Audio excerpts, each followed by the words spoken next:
So I took my real estate exam around 2 weeks ago, and I didn't pass the first try, but the second try, I changed some few things around, and I'm gonna be showing you exactly what I did to pass the second try. So here's what to expect on the exam. I suggest writing notes or just making sure you watch the whole entire video because this is exactly what helped me out throughout the whole process. It took me around 2 months to feel completely confident to take that exam. I was watching a lot of videos and everybody was telling me how they passed on the first try, so I was trying to go for that as well. But it didn't happen that way, so here are some things that I did differently from the first exam. And before we get to it, the reason I'm making this video is because I needed somebody like me.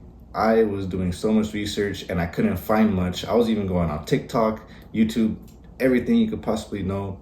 I wasn't getting much information online, so this is the reason why I'm making this video, to help somebody like me who needs information.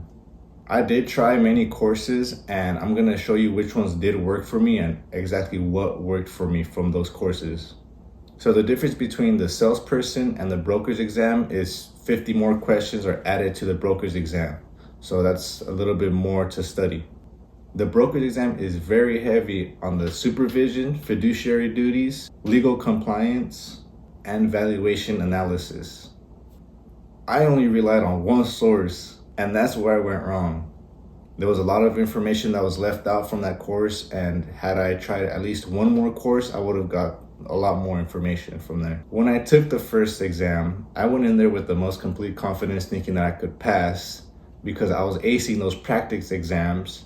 And why wouldn't that translate if I knew that all this stuff was going to be in the exam? It was complete opposite. Nothing was on the exam. I went in there, as soon as that first question hit, everything just went out the door. I couldn't understand what the first question even was talking about. I was doing great on all the practice exams, and I was telling myself, why wasn't that on the exam? Well, I didn't pass my first try, and I actually missed it by one question, and I still let myself down. I felt like the whole world was over. This is my exam results. As you can see on the bottom, each one has a different percentage score. That's because each question is categorized differently. And I would focus on whatever I felt my weakest. Obviously, the lower scores, I made those my strongest points, and I would focus on really finding out more details about those categories. This is what you'll see if you fail, hopefully not. But this is a great tool to use moving on to your next exam. So the first thing I did wrong was try one course for this exam. So if you fail, it's fine. You have an unlimited amount of times you can take the exam. Don't think that you have 3 tries or a specific amount of numbers. You can take the exam as many times as you want. Now, mind you, I'm based in California, completely different rules. I don't know about your state, look it up, but definitely good to know that. So some things I needed to do to readjust myself was I had to sacrifice a lot of things that I was doing on a daily basis. The gym was one of them. That was one of the hardest ones for me because I go to the gym almost every day, and that's what helps me keep my sanity. But I had to get rid of that because I knew a lot of time was going into that. Get rid of anything that's not related to your real estate exam. If it's not related to your real estate exam, it's most likely a distraction. I had to change my habits as well. I had to wake up every single day around the same time. This was a schedule maker that I found online. I needed to see what free time I had throughout the whole week, and this is very beneficial if you want to know exactly when to study throughout the day. So maybe for you, just know what's open for you, know what hours you have available for yourself. Learning the vocabulary is very good, very essential to your exam. So I'm gonna type down a link. That course gives you a PDF file of all the vocab you need to learn. You practice exams, practice quizzes. This is Allied School. It's a website that I used for my studying. Out of all the courses, this has been by far the best one. It'll show you your progress, your overall readiness, and it gives you vocabulary as well, which is great. You want to know all of that stuff. It'll take you to your pre-assessment exam first. You take that and it'll show you what categories you need to focus on. And these are all your quizzes broken down into each category. That's around 20 questions per quiz, so it's not too bad. The simulated exam is 200 questions, but you can also pause in between, which is good for people who have long schedules. You can see your exams and missed questions. From there, you can see the wrong answers that you made and copy and paste those into your Google Docs. That way you could really focus on once you're all done with the course, and maybe a week before your exam, just really go all in on that Google Docs. You can also get vocabulary from this course, and it's very beneficial because it shows you every single thing you need to study on. If you keep seeing the same words over and over again, or if you just know you need to study certain vocabulary, it'll be here. I highly suggest going over it at least 3 times. I know there's a lot, but you're definitely going to have to understand each vocabulary somewhat. So understanding the vocab is very crucial. There is a lot of information, but like I said, if you set up your days, put in the time, and you will understand what's going on. With more time comes more understanding. The brain is like a muscle. The more you train it, the stronger it gets. The next thing is understanding how the questions are set up. So the questions can be very tricky on the exam. Sometimes it gives you 2 answers that are very similar, but one has more details. At the end of the day, you want to use the KISS method, which is keep it simple, stupid.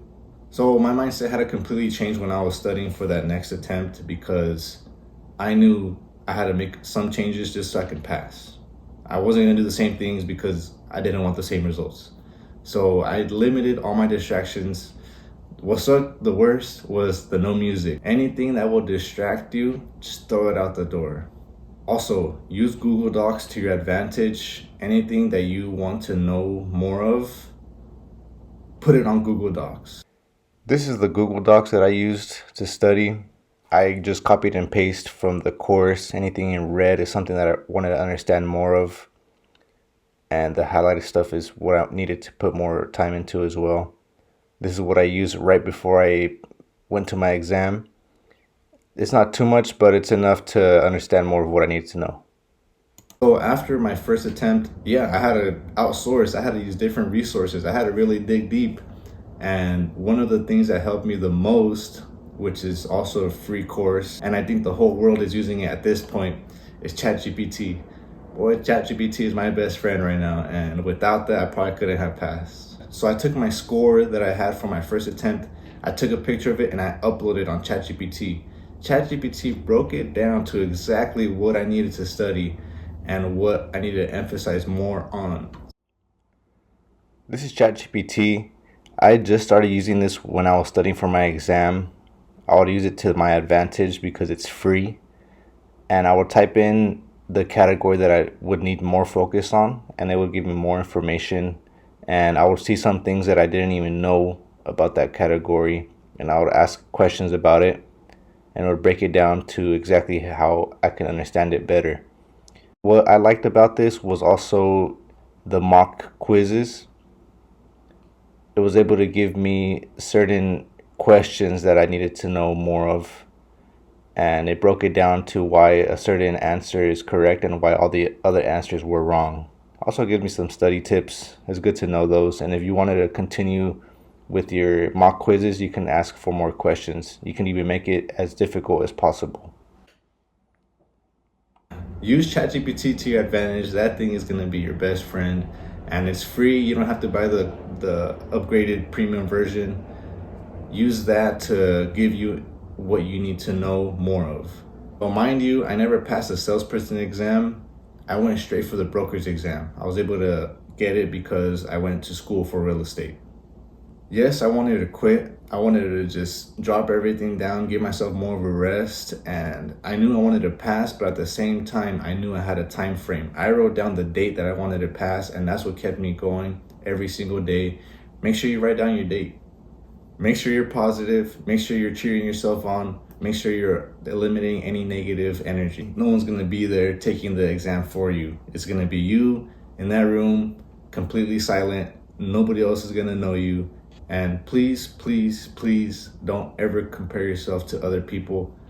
Maybe they might have more time for themselves. Maybe they're just that smart. I wasn't very smart, but I never compared myself. I just knew I wanted that license. When you take that exam, everyone's gonna have their own different technique. What I did was take a break every 50 questions. I just took 30 seconds to take deep breaths, and then I'll move on to the next 50 set of questions. That's what helped me to get through 200 questions. It's very hard mentally. And if you don't practice that, you're not going to be ready for 200 questions. Your mind is going to explode. So make sure that you have your practice exams down and make sure that you understand what it feels like to take 200 question exams. You're going to do great. I did good.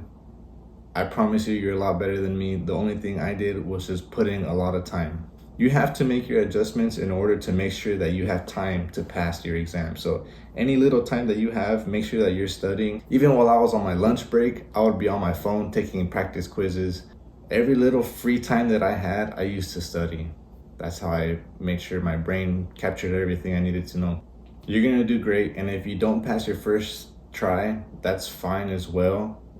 Make sure you understand what you need to change, and the next time you'll pass. I'm gonna put all the links down below on what courses I use. Mainly it's gonna be two. You can try other things like YouTube and Google, but these are the two main things that I use to pass my exam. And make sure you have that Google Docs because you can highlight, copy, and paste the things that you want to understand more onto your Google Docs. And when it's time, you'll be ready. On the day of your exam, don't do too much cramming in. You might not want to actually study anything at all because you already did all that studying, prior. Don't drink too much water because you don't want to take that restroom break so many times. Even if you take 30 seconds in between each 50 or however many questions you break it down, you will have enough time to finish, I promise. Make sure you're skipping questions.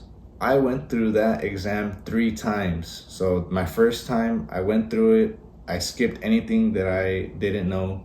The second time, anything that I didn't know again, I would skip it again. On that third time, I would really, really put all my energy into those questions. And that's what's gonna make you pass at the end of the day. Just making sure that you take your time on what you know.